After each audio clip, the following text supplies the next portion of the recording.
Pada tahun 2004 terjadi kebakaran besar yang membakar hutan di pegunungan terpencil di daerah Luzon Utara. Gunung itu populer di kalangan para pendaki. Sebagian orang percaya jika mereka bisa sampai ke puncak gunung, maka segala keinginan yang ada di dunia bisa terkabulkan. Hingga kini masih belum diketahui penyebab kebakaran itu.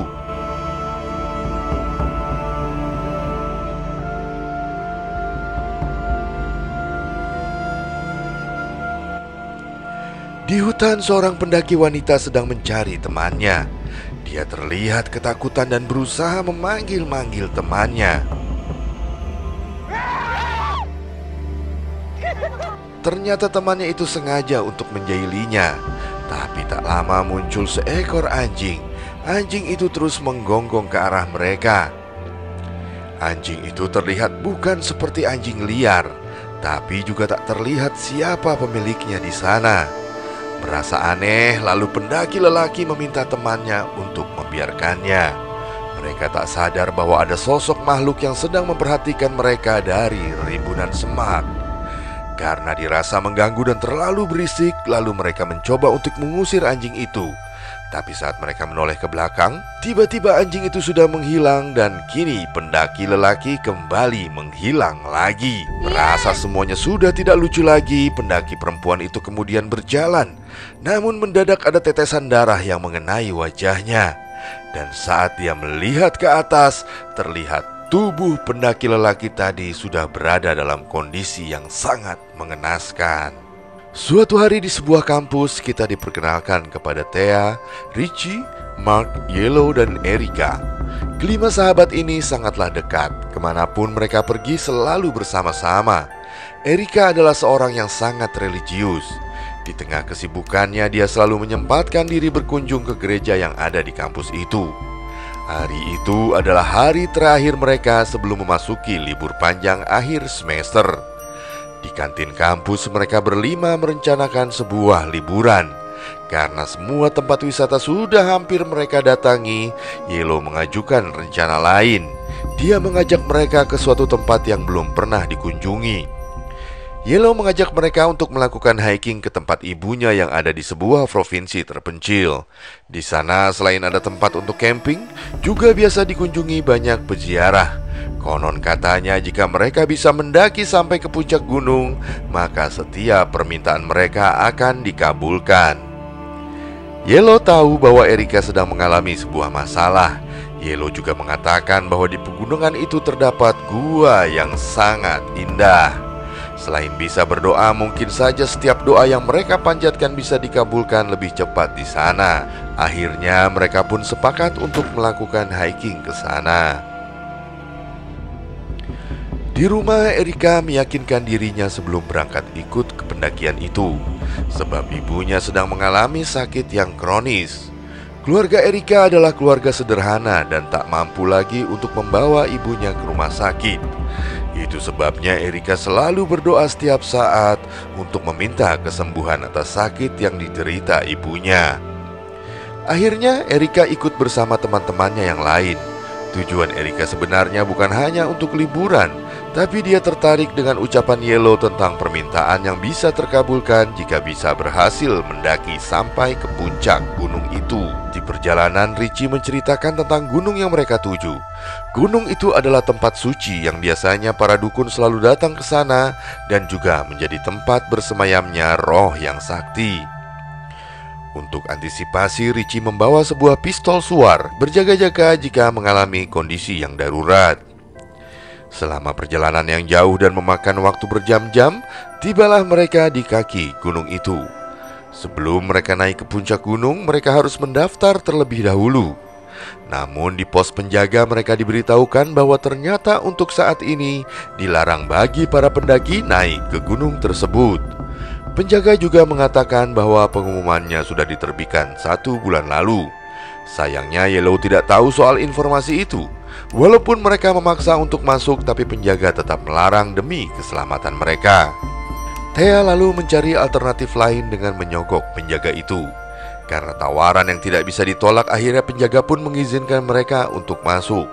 Salah satu penjaga yang bernama Cielo ditugaskan menjadi pemandu mereka.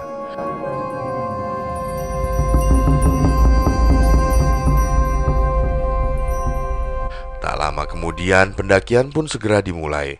Mereka diarahkan ke jalur yang berbeda, tidak menggunakan jalur yang seperti biasanya, karena jalur itu yang dirasa paling aman. Setelah beberapa lama menempuh perjalanan, Selo mengajak mereka untuk sejenak beristirahat di sebuah rumah bilik milik seorang wanita tua yang dikenal sebagai seorang dukun. Karena masih berada di area kaki gunung, Erika menyempatkan diri untuk menghubungi ibunya. Pembicaraannya tak sengaja terdengar oleh Richie. Richie akhirnya tahu permasalahan yang sedang dialami oleh Erika. Awalnya wanita tua tadi menyambut kedatangan mereka dengan baik. Namun saat melihat Erika datang, tiba-tiba raut wajahnya langsung berubah. Wanita itu meminta kepada Selo untuk jangan naik ke gunung. Wanita tua itu seperti tahu ada sesuatu yang sedang menunggu mereka semua. Tapi saat itu Selo tidak mendengarkan peringatan wanita tua itu. Dia mengajak semuanya untuk melanjutkan pendakian. Mark menganggap bahwa wanita tua itu hanya menakut-nakuti mereka saja. Di tengah perjalanan, Tay mendadak ingin buang air. Di sini mental mereka masih aman, tidak merasa ketakutan sama sekali. Tay juga merasa biasa-biasa saja saat mencari tempat untuk membuang air. Saat sedang konsen dengan tujuannya, banyak sekali lalat yang mengganggu Thea. Thea merasa tak nyaman dan ingin pindah tempat, tapi kemudian dia terpeleset. Saat itulah dia melihat ada bangkai hewan di dekatnya. Melihat itu, Selo sangat ketakutan karena itu adalah sebuah pertanda buruk. Selo lalu mengajak mereka semua untuk kembali. Tentu saja mereka tidak mau jika harus kembali pulang. Apalagi Thea yang paling keras menolak karena mereka harus tiba di tujuannya. Mereka pun kemudian berunding. Dengan kesepakatan bersama mereka akan melanjutkan pendakian karena merasa Richie membawa peta jadi mereka tidak akan tersesat. Richie juga menyetujui karena dia tahu Erika butuh ke puncak gunung itu agar permintaan kesembuhan ibunya bisa cepat terkabul. Meski sebenarnya itu adalah alasan yang sangat konyol. Selo akhirnya tidak bisa melarang mereka, dan Selo juga tidak bisa mengantarkan mereka sampai ke puncak. Dia hanya bisa mengantarkan sampai ke pos pertengahan saja.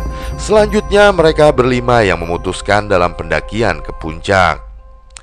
Sambil mengarahkan kepada mereka bahwa di jalur itu nantinya akan menemui sebuah gua, karena itulah jalur benar menuju ke puncak gunung.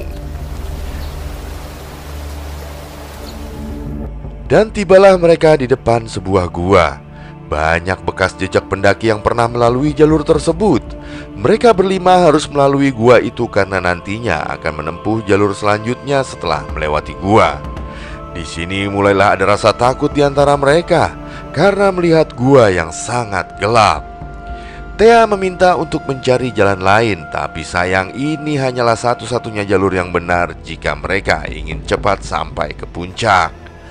Richie meyakinkan Thea untuk selalu memegang tangannya.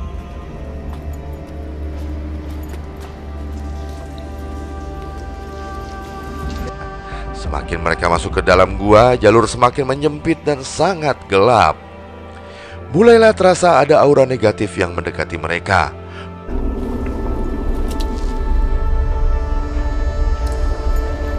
Mark hanya menggunakan korek api sebagai sumber cahaya. Dan di pertengahan jalan tiba-tiba saja Richie dan Thea sudah terpisah dengan yang lainnya. Dan sialnya lagi lampu senternya malah mati. Saat Richie mencoba memperbaikinya, namun dia justru malah terpisah dari Thea. Mark yang masih fokus ke depan tak sadar sudah ada sosok ngegemesin berada di sampingnya. Sementara Thea kini sendirian. Dia mencoba memanggil Richie namun tak ada jawaban. Dia hanya bisa merangkak perlahan sambil meraba bebatuan.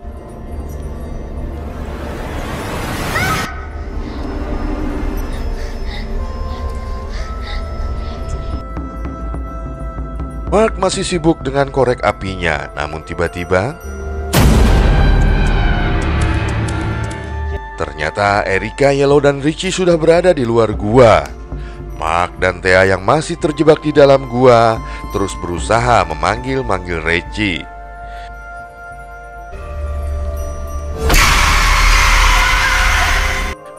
Untunglah kemudian dia bertemu dengan Mark dan akhirnya mereka pun kembali bersama. Thea menceritakan apa yang dilihatnya di dalam gua tadi. Yang lain justru tidak mempercayainya dan malah menganggap Thea hanya berhalusinasi saja. Mulailah terdengar rengekan Thea yang ngotot ingin kembali pulang. Namun sayang tidak ada jalan untuk kembali. Jalan satu-satunya untuk pulang yaitu mereka harus melalui puncak gunung dan di sana ada jalan setapak untuk turun. Karena yang mereka lalui sekarang adalah jalur yang berbeda dari yang seharusnya. Setelah beberapa saat berjalan, mereka menemukan ranting pohon yang dibentuk menjadi orang-orangan dan sengaja dipasangkan di beberapa pohon. Saat itu mereka berpikir bahwa itu mungkin hanyalah tanda dari para pendaki terdahulu saja. Perjalanan pun dilanjutkan dengan arahan dari peta yang dibawa oleh Richie. Namun justru kini mereka kembali ke tempat itu lagi. Peta yang dibawa Richie sama sekali tidak membantu.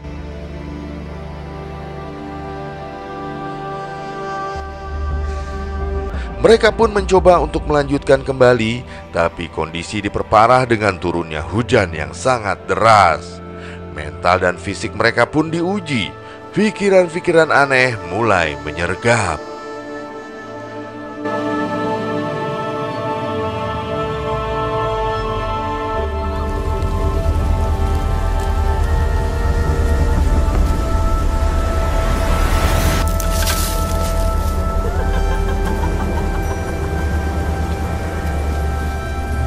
Thea kemudian kembali melihat seperti ada sosok wanita berambut panjang yang berada di balik pepohonan. Karena terlihat samar, dia pun mencoba memperjelas penglihatannya.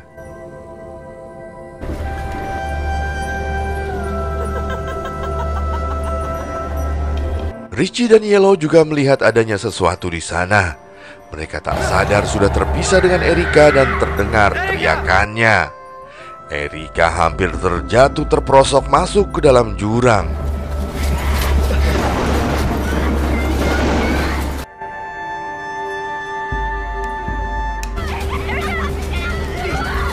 Erika!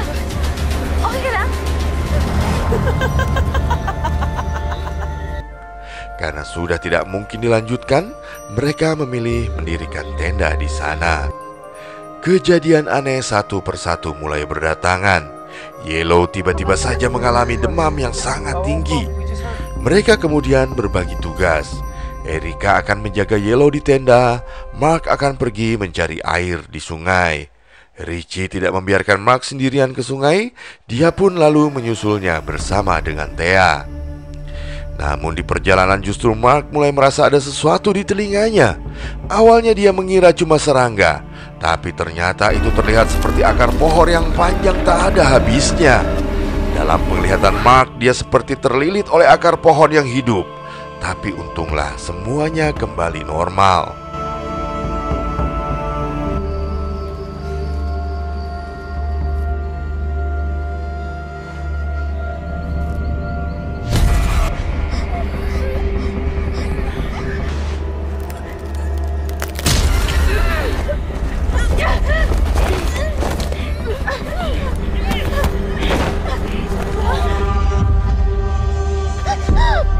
Erika terbangun setelah mengalami mimpi yang sangat buruk. Dan ternyata hari sudah mulai terang. Tapi kini dia hanya tinggal berdua saja bersama Yellow. Erika lalu mencari keberadaan kawan lainnya. Namun terlihat mereka bertiga sudah bertingkah aneh. Mereka seperti orang yang kesurupan, tak sadar apa yang mereka lakukan di sana.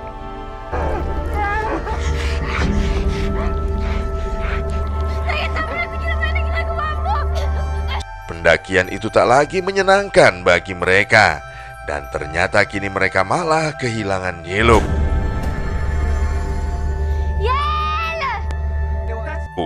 Yellow tidak berada di tenda. Keadaan menjadi semakin rumit hingga membuat Mark bertengkar dengan Richie karena menganggapnya telah salah jalur. Sedangkan Thea masih terus mengajak mereka untuk kembali pulang. Mark yang berada di pinggiran sungai untuk mengambil minum tersadar ada yang memperhatikannya dari kejauhan. Raut wajahnya sangat menyeramkan. Makhluk itu terlihat memegang boneka yang terbuat dari ranting. Dari jauh dia bisa melukai Mark. Dia mematahkan tulang-tulang Mark hingga akhirnya membuat Mark tewas di sana. Mereka bertiga menunggu Mark yang tak kunjung kembali. Mereka berpikir Mark mungkin sudah berjalan pulang lebih dulu. Perjalanan pun dilanjutkan kembali. Dari peta tersebut mereka bertiga harus melewati sungai. Di sini Erika mengungkapkan dari mimpi yang dialaminya. Erika melihat ibunya tewas di tangannya sendiri. Apakah itu bertanda roh sakti tidak akan mengabulkan permintaannya? Erika menjadi tidak yakin dengan niatnya sekarang. Apakah pendakian ini hanya akan berakhir sia-sia? Erika tak sadar sudah berbicara seperti itu. Thea kemudian tersadar jika pendakian ini hanya dimanfaatkan untuk tujuan Erika saja. Padahal sejak awal mereka sendiri sudah tidak mau memaksakan pendakian tersebut. Namun Thea lupa bahwa dia sendirilah yang memaksakan diri sampai rela menyogok penjaga. Erika ngotot untuk tetap melanjutkan karena merasa sudah terlanjur berada di pertengahan jalan. Dan tak hanya itu, jalan kembali pulang hanya ada di seberang setelah mereka melalui puncak gunung. Richie mencoba menenangkan Thea yang emosi, tapi tiba-tiba seperti ada yang menarik Thea masuk ke dasar sungai.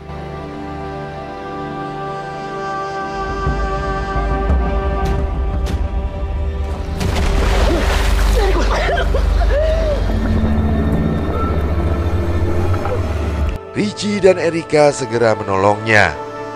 Ternyata itu dilakukan oleh sosok makhluk yang ada di sana. Sekuat apapun Richie menolong, takkan bisa menghentikannya. Kini yang tersisa hanya penyesalan dan saling menyalahkan diri sendiri. Tinggal Richie dan Erika sekarang yang tersisa. Mereka pun berjanji saling menjaga satu sama lain apapun yang terjadi. Dengan harapan yang tersisa, mereka kembali melanjutkan perjalanan. Setelah beberapa saat, dari jauh mereka melihat ada sekelompok orang-orang di sana. Richie dan Erika mengira bahwa mereka adalah orang-orang jahat. Richie meminta kepada Erika untuk menunggu, sementara dia akan mencoba mendekat dan mencari tahu siapa orang-orang itu. Tapi keberadaan Richie diketahui oleh mereka. Sialnya Richie terpeleset hingga membuat kakinya cedera. Richie meminta Erika terus berlari. Ternyata Richie salah. Justru mereka adalah orang-orang baik yang akan menolong mereka. Sementara Erika, dia seperti terkena sihir dan kemudian terjatuh pingsan. Terlihat sosok berbaju putih mendekatinya. Richie bertemu dengan ketua orang-orang tadi. Ternyata tujuan kedatangan orang-orang itu ke gunung untuk menghentikan ritual sesembahan yang dilakukan oleh sekelompok sekte di sana. Dari cerita tetua itu, roh sakti yang diceritakan sebagian orang adalah sebuah kesalahan besar. Sebab itu adalah iblis penghuni gunung tersebut. Tetua itu juga mengatakan kalau mereka sudah salah tujuan. Kalau mereka ingin menuju ke Gunung Suci, sebenarnya berada di sebelah gunung itu. Sedangkan gunung yang sekarang mereka daki adalah gunung sarangnya para iblis. Kemudian terbaca bahwa kedatangan Richie dan kawan-kawan adalah sebuah rencana yang dipersiapkan matang, entah oleh siapa. Gunung itu adalah gunung tempat para iblis berada. Ada sekte yang menjadi pemuja iblis itu. Sekte itu beranggotakan kaum wanita yang melakukan ritual agar diberi kekuatan sihir. Erika menjadi wanita terpilih yang akan dijadikan tumbal ke-10 untuk melakukan sesembahan terakhir yang dipinta iblis itu pada para pengikutnya.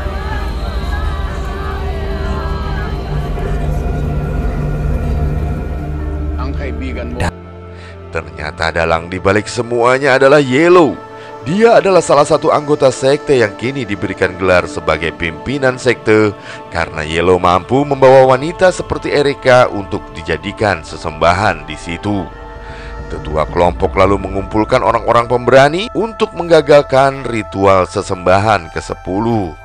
Karena jika terlambat, maka kekuatan mereka akan berlipat ganda dan semakin sulit untuk dilawan. Memang dari awal semua sudah direncanakan oleh Yellow untuk menjebak Erika agar bisa ikut dengannya.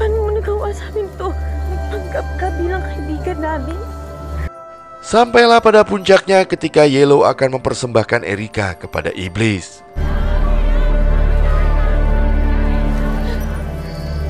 Ina, Sementara di lain sisi kelompok tadi menemukan keberadaan sekte yang sedang melakukan upacara ritual sesembahan itu.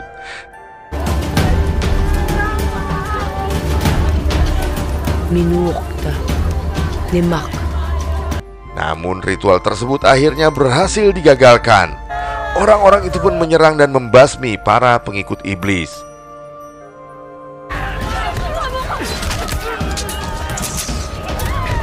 Para anggota sekte berusaha melawan mereka.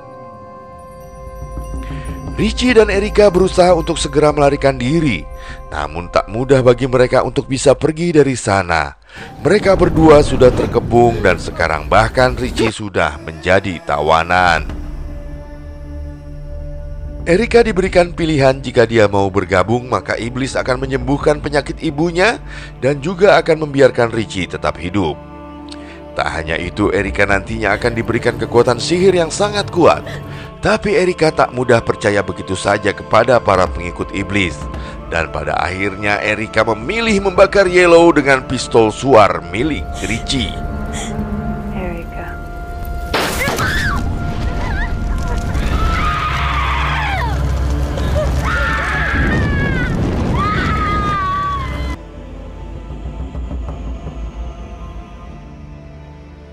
Dari tragedi tersebut sekarang diketahui bahwa kebakaran hutan disebabkan tubuh Yellow yang terbakar. Richie dan Erika berhasil terselamatkan dan dibawa pergi dengan ambulans. Tapi terlihat iblis di sana tetap abadi dan siap menebar teror selanjutnya. Terima kasih sudah bersama layar tancap. Sampai jumpa di film selanjutnya.